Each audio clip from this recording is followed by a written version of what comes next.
Hey, this guy oversees all facets of OSEG's business operations, including sports franchises, TD Place events and facilities, Lansdowne retail, and Lansdowne Park operations. Wow.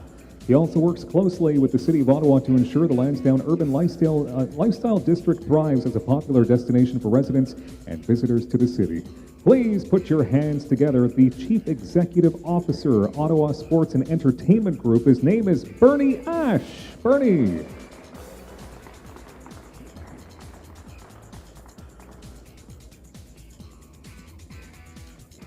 Thank you, Dylan. Thank you very much.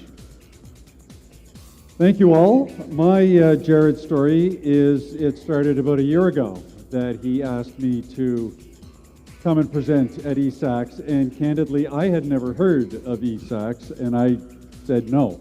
And he didn't accept that as an answer, so he asked again and again and again. We ended up on the January 2018 speaking assignment, and ever since I agreed to that about 10 months ago, I've seen Jared everywhere.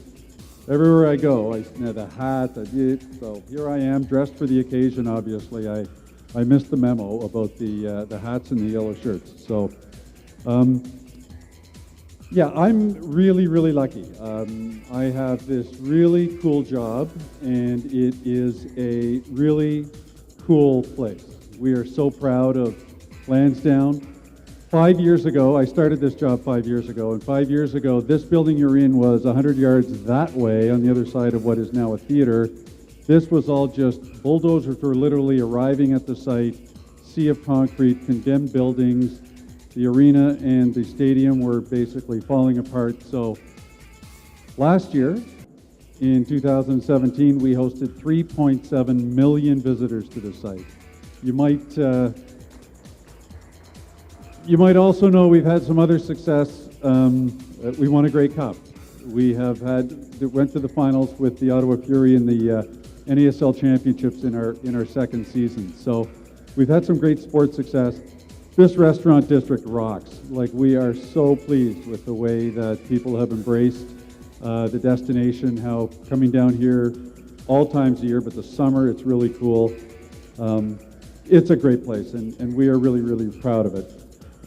So I thought I'd give you a little bit of insight into what makes us roll as a business. OSEG, Ottawa Sports and Entertainment Group, is the legal entity that runs the joint.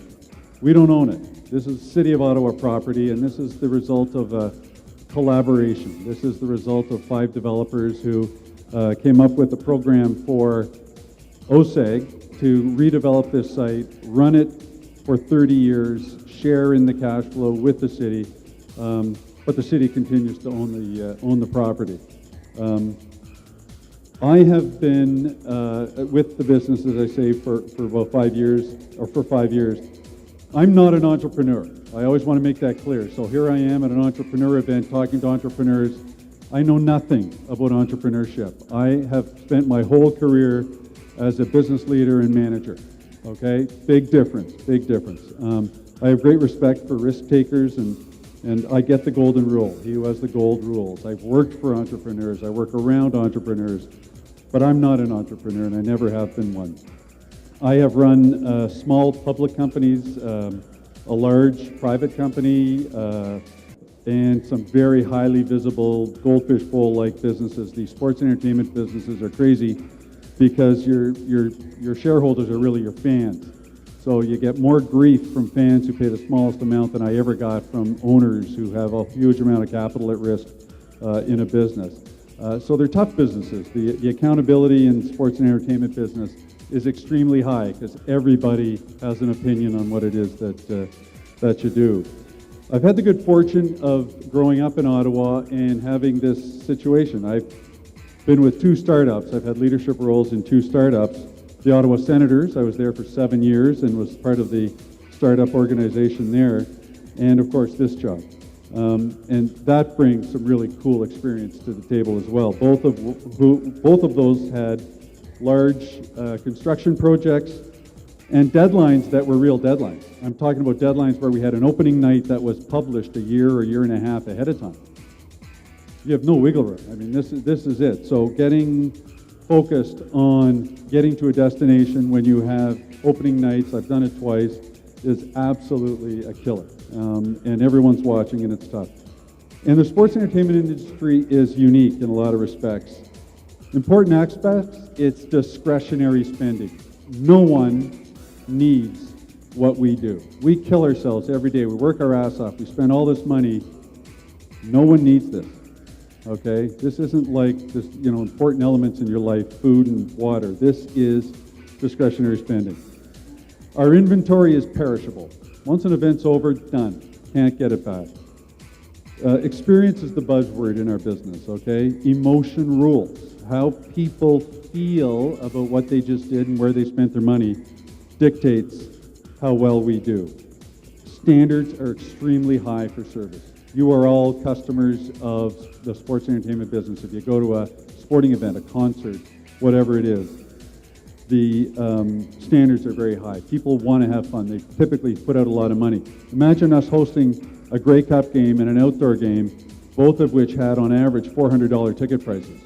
Think about that for a minute. You come to an outdoor game and it's 15 below.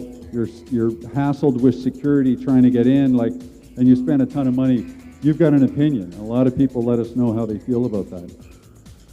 And there's a lot of points of contact in our business. We have a lot of employees that deal with fans and visitors, whether it's at the parking lot or at a gate, food and beverage service, ushers, the people you're sitting beside. There's a ton of points of contact. So all this makes it very, very difficult.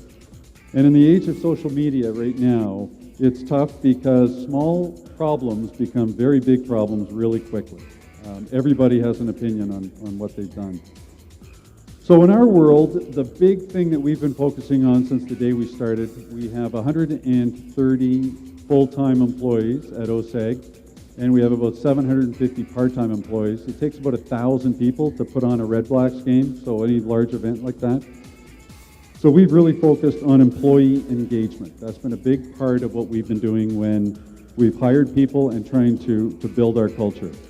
Our values, we established them early and we published them, of teamwork, integrity, and passion. So very early in the game, when we only had a handful of employees, the OSEG owners and some of us in senior management that were there at the time set up a value so that we benchmarked that with employees that we brought in. Our culture is one of collaboration, and I mean that. I'm following Sue Ling with her comments on collaboration. But everyone in our business has exposure to everything. It's a really cool business because we run all the different things that go on here. So the OSEG business is a layer that applies to all our different sports teams, the concert business, the restaurant business, everything we do down here. So if you're in sales, in ticket sales, you have responsibility for all the different things that we do. And it keeps people really, really interested. We have a ton of communication. We over-communicate. We over-communicate at the executive level. I have 2 executive meetings a week, Tuesday and Thursday, 8 o'clock to 10 o'clock. That's 4 hours. When I tell guys that, it blows their mind. A lot of CEOs have monthly meetings. Some have quarterly meetings, okay? We're meeting 4 hours a week. We're short on process, but we're long on communication. We talk about a lot of things, talk about a lot of the events. We bring a lot of employees into our meetings to have discussions. We have set up a motto called One Team, One Vision, which we call OTOV, and that becomes the moniker we use to communicate with employees, and we do it every week. Different contributors to an email that goes out every week where we're sharing all the things that are going on in the business. We've set up a program we call Cheers. So Cheers is all about how we embrace our customers, okay, and we reward our employees who do it well. We carry Cheers cards, and we're allowed to write that employee's name down, and they're able to cash those in for gift certificates and other types of things like that. But the whole mantra there is to embrace the interaction with customers. Be proactive. Don't be reactive. Don't stand and wait. Welcome. I hope you see some of these things. We spend a lot of time on this stuff. We give customers and our fans and our visitors what they want. That's our mantra. We empower employees to allow them to do that. We allow you to go in and out of our building. That's really rare in our industry, in the sports business. We let people on the field. We let people on the ice. We let people roam anywhere. If you've been to a Red Blacks game, you see how you've got the freedom to move around. We know people spend $30 on a ticket in the furthest spot and stand at center field on the south side. but that's okay. That's just the way things work. We give people the freedom to move around. And our employees are really involved and they're really trusted in a lot of the projects that we do. So we do a lot of things to empower them. And we measure our employee engagement. So we've had a firm called Talent Map. This isn't an advertisement. They're just terrific at what they do. So we've done 3 of them in a row every year in July. And our engagement level is extremely high. If you know anything about this stuff, we're at 83%, which is 8% higher than a benchmark. So the overall engagement level is extremely high, which means we have employees that want to do their jobs and they want to come to work. And this is really important when you're selling discretionary services, things that people don't want. Emotion, like you have to have employees that want to do their jobs. The customer focus and the innovation areas are among the highest scores, okay? And we get that whole thing about the customer focus from the hotel industry. We hired a lot of people from the hotel industry, not the sports industry, to help us bring the whole customer service attitude into what it is that we do. Our compensation is industry standard, which is low. The sports and entertainment business everywhere, all over the world, it's all about supply and demand. Tons of people want to work in it, okay? So it's not the place you go to make all the money you want to make, but it's a lot of fun, it's very engaging, it's hard work, and it's interesting. But our compensation is below market. Every single person that works for us can make more money going somewhere else, and we know that. So the scores on compensation are pretty well flat, but they're not a problem for us, all right?